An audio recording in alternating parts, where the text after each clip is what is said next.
ഇന്നത്തെ ദിവസത്തിൻ്റെ പ്രത്യേകത എന്താണെന്ന് വെച്ച് കഴിഞ്ഞാൽ, ഇപ്പോൾ ഇതിനെക്കുറിച്ച് വന്ന് കണ്ട ആദ്യ വിഷ്വലും മ്യൂസിക്കും എല്ലാം ദൃശ്യത്തിൻ്റെ ആയിരുന്നു.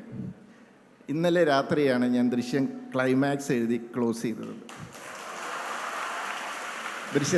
ദൃശ്യം 3യുടെ ഫസ്റ്റ് ഡ്രാഫ്റ്റ് എഴുതി അത് ക്ലോസ് ചെയ്ത് ഇത്ര നാളും അതിൻ്റെ ഒരു ടെൻഷനിലായിരുന്നു. കാരണം ഞാൻ 2 പടം, മിറാഷ് എന്ന് പറഞ്ഞ ആസിഫ് അലിയുടെ ഒരു പടം ഷൂട്ട്, അത് കഴിഞ്ഞിട്ട് പല ദിവസത്തേക്കുള്ള ഈ ഷൂട്ടിങ്ങിൻ്റെ ഇടയ്ക്ക് എല്ലാ ദിവസവും രാവിലെ 3:30 എഴുന്നേറ്റിരുന്ന് എഴുതി. അങ്ങനെ ഒരു സ്ട്രഗിളായിരുന്നു. And mentally and physically I was really tired. പക്ഷേ ഇന്നലെ ആ ഒരു റിലീഫ് കിട്ടി.